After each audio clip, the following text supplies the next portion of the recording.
হারামে আরাম নাই, হারামে আরাম। ও মনে ঠিক মতো শান্তিতে ঘুমাইতেও পারে না এই সুদিরা, কথা ঠিক কিনা? তাহলে সুদ আল্লাহ হারাম করছেন আর ব্যবসা হালাল। অনেক আল্লাহ রাব্বুল আলামিন যাকে ভালোবাসেন তাকে দ্বীনের সহি বুঝদান করে।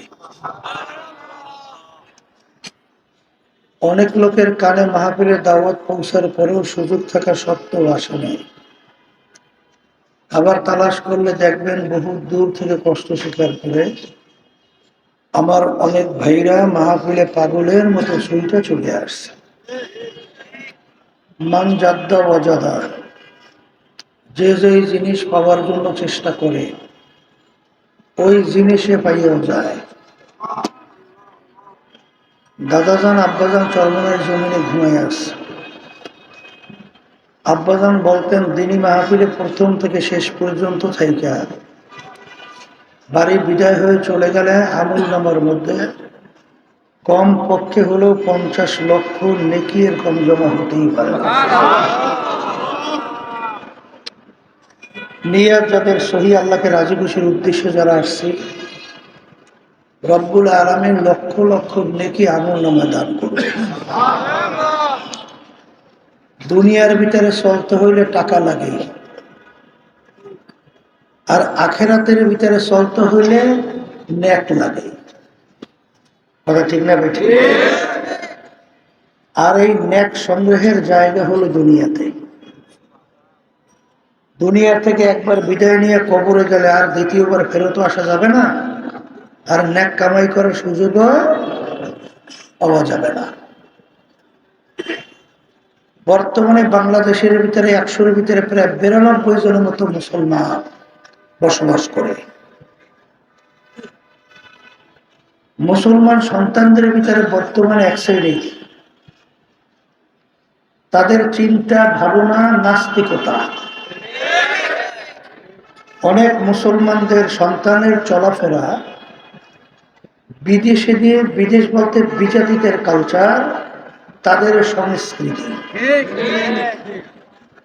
ইসলামী নীতি আদর্শ এবং ইসলামের সংস্কৃতি অনেক মুসলমানদের কাছে ভালো লাগে না। এর না লাগার কারণ কি? আমার আব্বাজান রহমাতুল্লাহি আলাইহি বলতেন বুঝের অভাব। আর এই বুঝের জন্যই মাহফিলের ব্যবস্থা করা হয়। যারা মানুষ তারা কিন্তু বুঝবে, সেই অনুযায়ী তার নিজের জীবনকে চালাবে। আর সুরাতে মানুষ ভিতরটা আবু জাহাল বা সাহেব আবু জাহাল মার্কা, এরা বুঝবেও না আর সেই অনুযায়ী নিজের জীবনকে চালাবেও না, কথা ঠিক কিনা? বুঝবেন কিভাবে? এরকম দুইটা হরেন ফিট করার কোন নিয়ম আজ পর্যন্ত আছে? এত কোন হরেন তার কোন নিয়ম? এতটুকু জায়গা মাত্র 2টা হরেন দিলেই যথেষ্ট।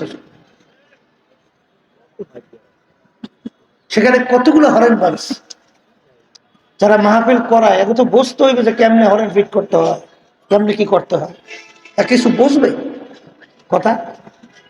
এখানে ঘুম ঘুম শব্দ হইবে আর হইবে।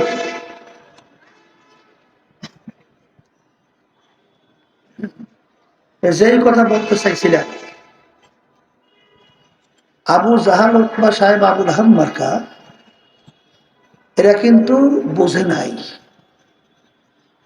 আর বর্তমানে এক শ্রেণীর আমার বাজারনা পর্দালে মা বোনেরা আছে, এরাও ওই মার্কা, এরাও বোঝে না, কথা ঠিক কিনা? বুঝের জন্য আমি কুরআনুল কারীমের শুরুর আয়াত তেলাওয়াত করেছি। যারা মানুষ তারা চিন্তা করবে দুনিয়ার ভিতরে সৃষ্টির পরে লক্ষ লক্ষ কিতাব বই পুস্তক, অনেক লেখক লেখার পরেও কোন লেখক তার লেখার ভিতরে, কোনো কিতাবের ভিতরে, কোনো বইয়ের ভিতরে কেউ চ্যালেঞ্জ করতে পারে নাই আমার লেখায় কোনো ভুল নাই, আমার কিতাবে কোনো ভুল নাই। আমার বইতে কোনো ভুল নাই। আজ পর্যন্ত আপনারা শুনছেন এরকম চ্যালেঞ্জ কেউ করতে পারছে?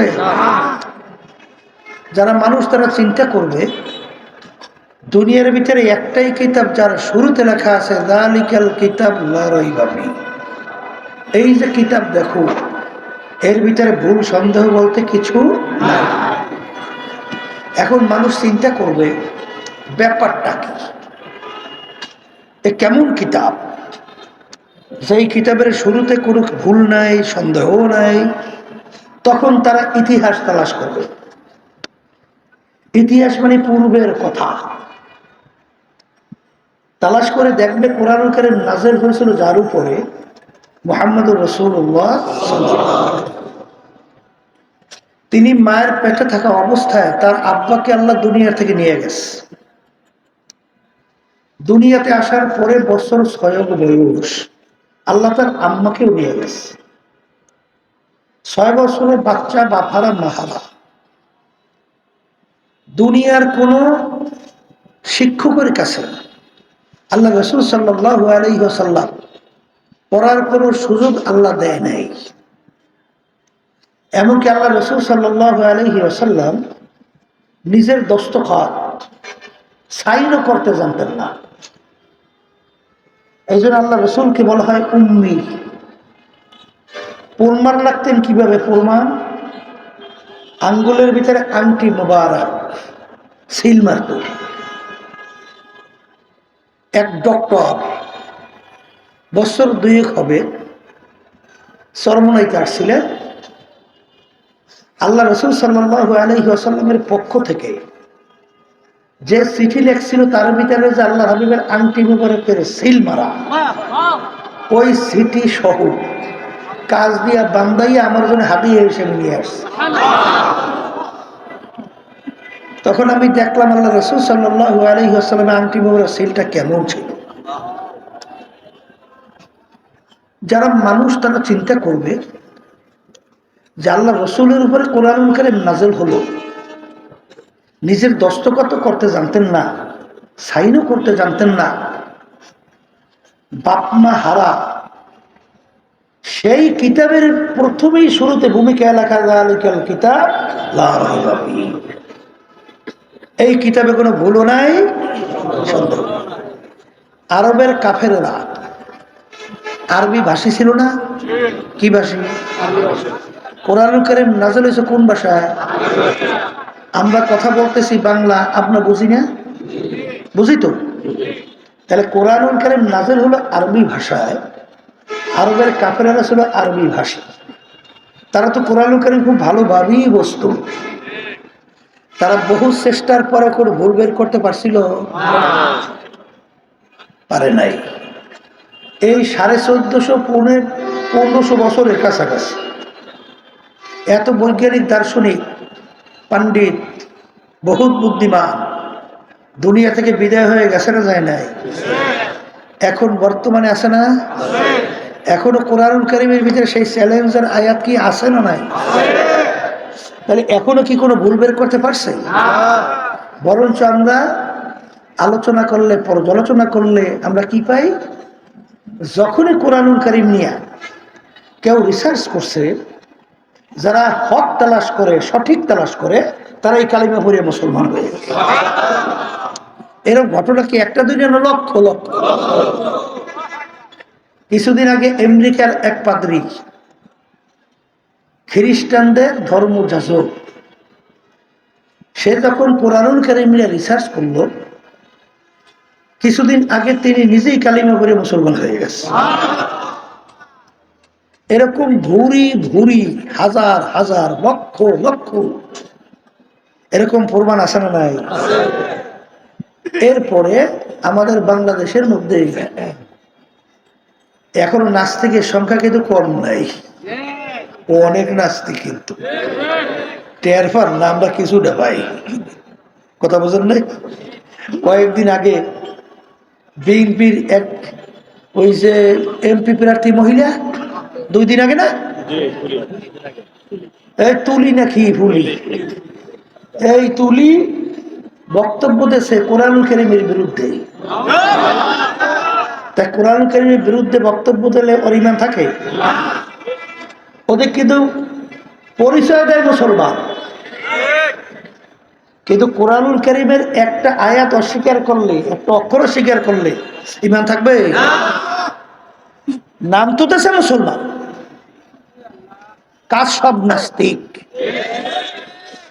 কথা ঠিক কিনা? তাহলে বর্তমানে বাংলাদেশের ভিতরে এই দলের অভাব নাই।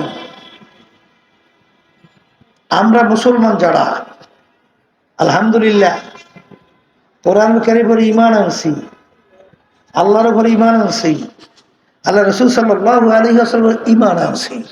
কথা ঠিক কিনা? মনে করছেন আমরা কিছু বুঝি না?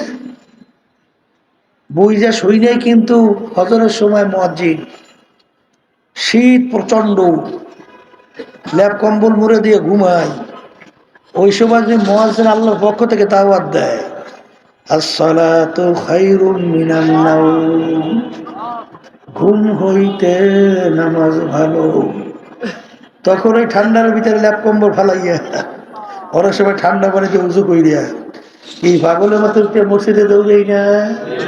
কথা বলে না? প্রচন্ড গরম, আল্লাহর হুকুম রোজা ফরজ, কুতিবা আলাইকুমুস সিয়াম কামা কুতিবা আলাল্লাযীনা মিন ক্বাবলিকুম লাআল্লাকুম তাত্তাকুন। আয়াতের মাধ্যমে রোজা কি হয়েছে? ফরজ। এই গরমের দিন রোজা রাখছি, যারা খেতে খামারে রাস্তাঘাটে একটু কাজ করে, তখন বোঝে মাগরিবের আগে আগে 30 না কাকে বলে, ঠিক কিনা?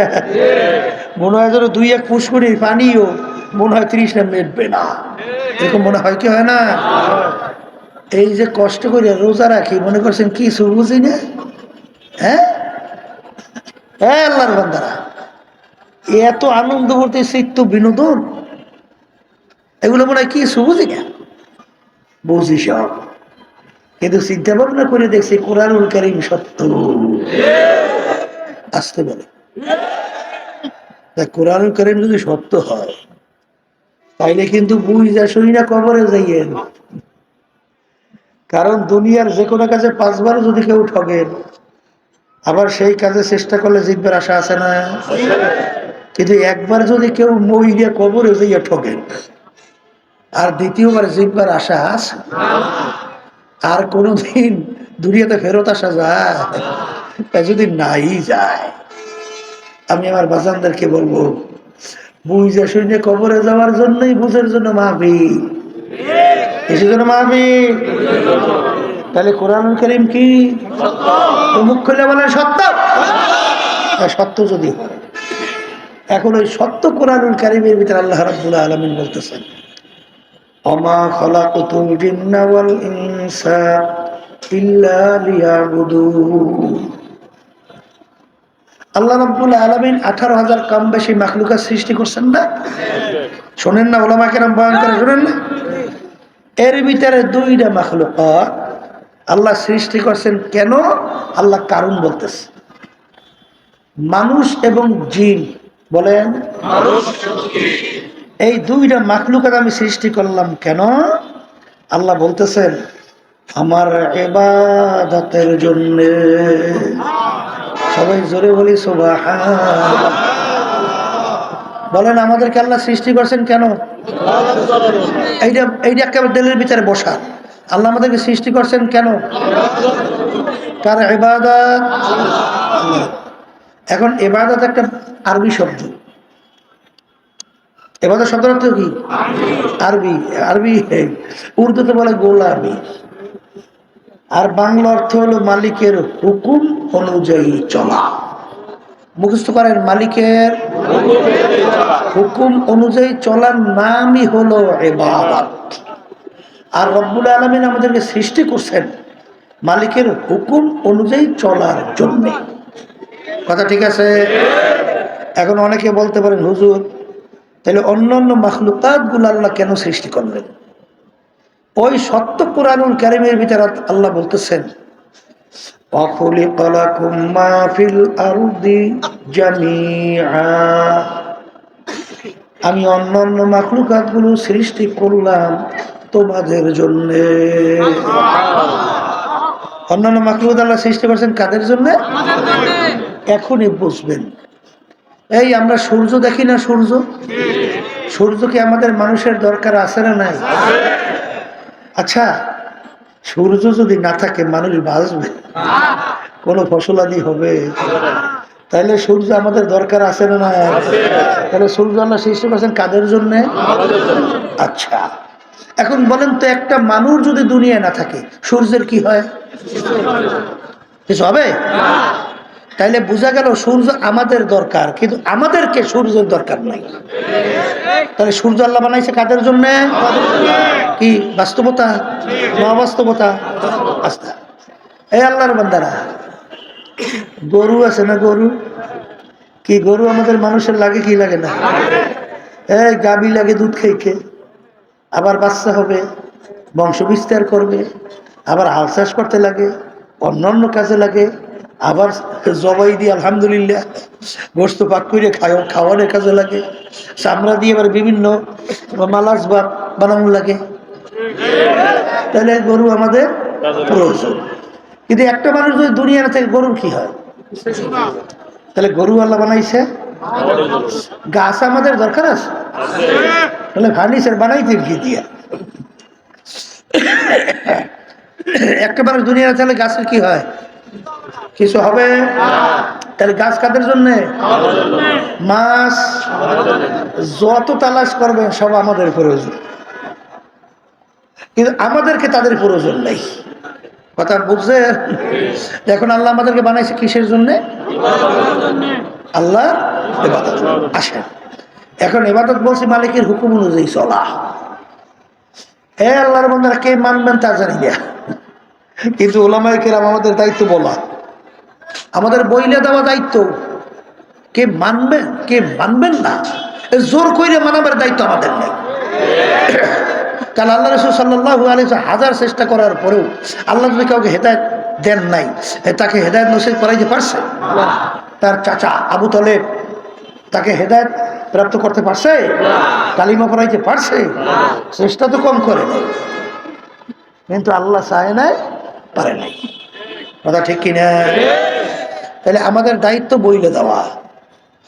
এখন মালিক বানাইছেন আমাদেরকে তার ইবাদতের জন্য। এখন আমার মালিকের হুকুম প্রত্যেকটা মানুষের ব্যক্তিগত জীবনে আছে, জোরে বলে না আছে? পারিবারিক জীবনে আছে, কামাই খরচের মধ্যে আছে, সামাজিক জীবনের মধ্যে আছে। আচ্ছা, এই রাজনৈতিক জীবনের মধ্যে, আন্তর্জাতিক জীবনের মধ্যে আছে, পোশাকাদির মধ্যে নাই, সেখানেও আছে। এক শ্রেণী আমার বাজারে পর্দা আলের মা বোনেরা পোশাকের কিন্তু কোনো গুরুত্ব দেয় না, পোশাকের কোনো গুরুত্ব দেয় না।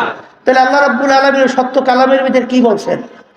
লিবাসুত তাকওয়া যালিকা খায়র, পরহেজগারি লেবাস তোমাদের জন্য উত্তম। তাহলে পোশাকও কার হুকুম? মুখ খুলে কথা বললেন। তাহলে ব্যক্তিগত জীবন পোশাকাদিতে মালিকের হুকুম আছে, পারিবারিক জীবনে নাই। এই এক শ্রেণী আমার বাজানা নামাজ পড়ে রোজা রাখে, তাহাজ্জুদের নামাজও কামাই নেয়, হজ যাকাতও দেয়, এইবার দান সদকাও কম করে না, কিন্তু ঘরের মধ্যে সব বেনামাজি। বলা হয় নামাজ পড়ে না, মাইও নামাজ পড়ে না, স্ত্রীও নামাজ পড়ে না, কিন্তু হে তো মাশাআল্লাহ খুব দরবেশ। আছে না নাই? আমার মালিক কি বলছেন কোরআনুল কারীমের মধ্যে? ও আনফুসাকুম ওয়া আহলিকুম নার। আমি বলি না, আল্লাহ বলে। তুমি নিজে জাহান্নামের আগুন থেকে বাঁচো, তোমার আহাল পরিবার পরিজনকে জাহান্নামের আগুন থেকে বাঁচাও। তাহলে সেখানে মালিকের হুকুম আছে। সামাজিক ক্ষেত্রে মালিকের হুকুম নেই? আছে না নাই? আল্লাহ রাসূল সাল্লাল্লাহু আলাইহি ওয়াসাল্লাম পড়শিদের ব্যাপারে এমনভাবে হকের ব্যাপারে তাকিদ করতেন, সাহাবায়ে কেরাম বলেন, হে আল্লাহর রাসূল, আপনি যেভাবে আমাদের পড়শিদের ব্যাপারে, আপনি হকের ব্যাপারে যেভাবে আলোচনা করলেন, এতে আমরা দুনিয়ার থেকে বিদায় হওয়ার পরে তারা কি আমাদের জমি জামারও ওয়ারিস হবে নাকি? এমনভাবে তাকিদ দিলেন, মনে হয় যেন জমি জামার ওয়ারিস হবো নাকি, এরকম ঘটনা কি? এক শ্রেণী আমার বাজার না, আল্লাহ অর্থ সম্পদ ভালো দেশে, আলহামদুলিল্লাহ, ভালো না খারাপ? ভালো। কিন্তু তার পাশের পড়শি, আহারে টাকার অভাবে ঠিকমতো চিকিৎসা করতে পারে না, ঠিকমতো খাইতেও পারে না, অর্ধাহারে অনাহারে রাত্র দিন যাপন করে, ঠিকমতো পোশাকাদি পরতে পারে না। তুমি ভালো করে যাইনে রাখো, তোমার পাশের পড়শি যদি আল্লাহ তোমাকে আর্থিক সচ্ছলতা দেওয়ার পরেও তাদের করে খবরাদি অসচ্ছল হওয়ার কারণে না নেও, তুমি পেট বইরা খানা খাও না, তুমি জাহান্নামের আগুন পেটে ঢুকাও। কথা ঠিক কিনা? সেখানে তাদের খবরাদির ব্যাপারে আল্লাহর হুকুম আছে না নাই? এই ব্যবসা বাণিজ্যের ব্যাপারে নাই? আমার আল্লাহ কি বলেন কোরআনুল কারীমের ভিতরে? আহাল্লাল্লাহুল বাইআ ওয়া হাররামার রিবা। আমার মালিক বলেন, তোমাদের জন্য আমি ব্যবসাকে হালাল ঘোষণা করলাম, আর সুদ তোমাদের জন্য আমি হারাম ঘোষণা করলাম।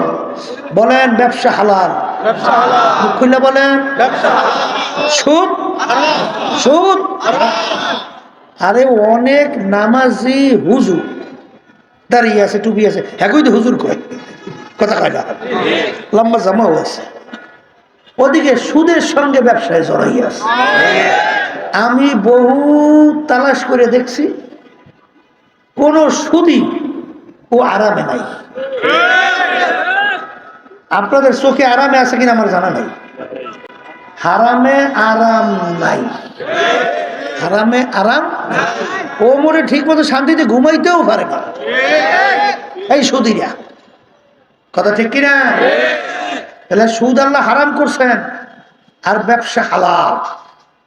অনেকে আবার মনে করে এক মনে হয় মুরিদ, বুঝছে, সে আসি আমাকে বলতেছে, হুজুর এখন আর দুনিয়ার বিভিন্ন এই ব্যবসা বাণিজ্য কাজকর্ম হুজুর এখন আর ভালো লাগে না, এখন এগুলো আর ভালো লাগে না। তা কি ভালো লাগে? বলে হুজুর এখন সব সময় এই আখিরাতের ব্যাপারে পড়িয়ে থাকতে চাই, মানে সারাদিন ইবাদতের ভিতরে থাকতে চাই। আমি বলে সর্বনাশ যাওয়ার পরে এইটা শিখছেন, সর্বনাশ যাওয়ার পরে এইটা শিখছেন, হ্যাঁ এইটা পাইছেন কোথায়? হে আল্লাহর বান্দা, তুমি দোকানদারি করো, সেখানেও কিন্তু ইবাদত। তুমি বিভিন্ন ব্যবসা বাণিজ্য করো, সেটাও কিন্তু ইবাদত। আল্লাহ রাসূল সাল্লাল্লাহু আলাইহি ওয়াসাল্লাম বলেন নাই যে যে সঠিক ব্যবসায়ী হবে তার হাসর হবে সিদ্দিকদের সঙ্গে, নবীদের সঙ্গে। হাসর কাদের সঙ্গে? আবার বলেন না, অনেক বড় বড় আল্লাহর ওলিরা বড় বড় ব্যবসায়ী ছিল না? আসতে বলি, ওসমান গনি রাদিয়াল্লাহু তাআলার নাম শুনছেন? হ্যাঁ, ওসমান গনি রাদিয়াল্লাহু তাআলা আনহু নামই হয়েছে ওসমান গনি, ধনী ওসমান। অর্থ কি? ধনী ওসমান। এত বড় ব্যবসায়ী ছিল। আপনি এখনো মদিনা শরীফ গেলে দেখবেন ওসমান রাদিয়াল্লাহু তাআলা আনহুর বড় বড় মাজরা এখনো পড়ে আছে। আমি যাইয়ে সেখানে বলে ওসমান রাদিয়াল্লাহু তাআলা মাজরা, বড় বাগান, বহুত সম্পদ এখনো পড়ে আছে। এত বড় ব্যবসায়ী আল্লাহ রাসূল সাল্লাল্লাহু আলাইহি ওয়াসাল্লাম তার দুই মেয়েকে তার সঙ্গে বিবাহ দিয়েছেন। এই জন্য তাকে বলা হয় জিন্নুরাইন, দুই নূরের অধিকারী। আল্লাহ রাসূল সাল্লাল্লাহু আলাইহি ওয়াসাল্লাম বলেন, বেহেশতের মধ্যে সবাই একজন সঙ্গী থাকবে, সাথী থাকবে, দোস্ত থাকবে। রফিকি ফিল জান্নাতি উসমান। সবাই বলি সুবহানাল্লাহ। বেহেশতের ভিতরে আমার দোস্ত হবে ওসমান গনি রাদিয়াল্লাহু তাআলা। তাহলে বোঝা গেল এত বড় ধনী, এত বড় ব্যবসায়ী, সে আল্লাহর কাছে কত প্রিয়, ঠিক কিনা? বড় পীর আব্দুল কাদের জিলানী রহমাতুল্লাহি আলাইহি খুব বড় মাপের ব্যবসায়ী ছিল না? হ্যাঁ, গালেবে গুমন এক আলেম হজরতের দরবারে গেল, যাইয়ে তাকে হজরতের দরবারের ভিতরে শান শওকত, দালান কোঠা, অভাব নাই। এইটা দেখার পরে সে মনে মনে বলে, এত সম্পদের মালিক এ আল্লাহওয়ালা হয় কিভাবে? আল্লাহওয়ালা কিভাবে হয়? এখন বলতেও পারে না। শেষ পর্যন্ত হয়তো বাথরুমের ভিতরে ঢুকছে, ঢুইকে দেওয়ালের ভিতরে লিখে রাখছে। এর ভিতরে বাথরুমের দেওয়ালে লেখছে নামার দাস্ত দুনিয়া দোস্তে দাঁড়াত। এত বড় সম্পদের মালিক, এত বড় সংসারওয়ালা মানুষ, সে আল্লাহওয়ালা হইতে পারে না। এইটা লিখে বেরিয়ে চলে গেছে। আর একজন হয়তো বাথরুমে ঢুকছে, ঢুইকে দেখে এক মেসরা এক পংক্তি, বুঝেন নাই? 2 লাইন মিললে একটা কবিতা হয় না, ওটা পংক্তি কয়, মেসরা কয়, বুঝছেন? তাই সেখানে এখন সে সামনে লেখে আগার দারাত বরায়ে দোস্তে দারাত। যেই দুনিয়া, যেই সম্পদ আল্লাহর রাজি খুশির জন্য হয়, ওটা দুনিয়া না, ওটাও আখিরাত। ওটাও কি বড় পীর আব্দুল কাদের জিলানী রহমাতুল্লাহি আলাইহি হাদিস পড়াইতেছেন ছাত্রদেরকে। হঠাৎ একজন আইসে বলতেছে, হুজুর আপনার জাহাজ মাল সহ সমুদ্রে ডুবে গেছে। এইটা শোনার পরে হুজুর বলে, ইন্না লিল্লাহি ওয়া ইন্না ইলাইহি রাজিউন। এইটা বললে হুজুর চক্ষু বন্ধ করিয়া মাথার একটু নিচু করিয়া, মাথার এরকম কিছুক্ষণ নিচে না, এরকম নিচু করিয়া রাখছে। কতক্ষণ পরে উঠছে, উঠে বলে, বাবা পড়ো, বাবা পড়ো। ছাত্ররা বলতেছে, হযরত ব্যাপার তো কিছু বুঝলাম না। আপনি যখন শুনলেন জাহাজ মাল সহ ডুবতেছে, শোনার পরে আপনি বলেন ইন্না লিল্লাহি ওয়া ইন্না ইলাইহি রাজিউন, এরপরে চক্ষু বন্ধ করে মাথার নিচু করিয়া কিছুক্ষণ থাকি আবার উঠে বলো পড়ো, ব্যাপার। তখন তিনি বলতেছেন, আমি যখন শুনলাম আমার জাহাজ মাল সহ ডুবে গেছে, সুন্নাত হিসাবে আমি ইন্না লিল্লাহি ওয়া ইন্না ইলাইহি রাজিউন পড়ছি। এরপর আমি চক্ষু বন্ধ করিয়া মাথার নিচের দিকে রাইখা আমার দিলের দিকে তাকাই দিছি যে আমার জাহাজ মাল সহ ডুবে গেছে নদীর মধ্যে বা সমুদ্রের মধ্যে, এতে আমার দিলের ভিতরে কোনো প্রেশানি তৈরি হয়েছে কিনা, অস্থিরতা প্রেশানি তৈরি হয়েছে কিনা। আল্লাহর রহমতে অনেক সময় আমি দিলের দিকে তাকানোর পরে দেখি আল্লাহর রহমতে আমার দিলে কোনো অস্থিরতা পয়দা হয় না। এই জন্য বাজানদেরকে বলবো, একজন রাস্তার ফকির ভিখারি,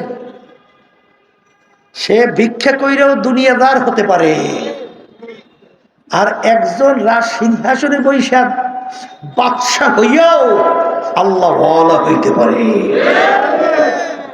কথা বোঝেন নাই? বুঝছেন কিছু? এর কারণ কি জানেন? শোনেন, এ আল্লাহর বান্দারা, আল্লাহ রাব্বুল আলামিন বান্দাবাদী শুধু বাহ্যিক আমলের দিকে তাকায় না, দিলের দিকেও তাকায়। ইন্নাল্লাহা লা ইয়ানজুরু ইলা সুওয়ারিকুম ওয়া আমালিকুম ওয়ালাকিন ইয়ানজুরু ইলা নিয়াতিকুম ওয়া কুলুবিকুম আও কামা ক্বালা আলাইহিস সালাতু ওয়াস সালাম।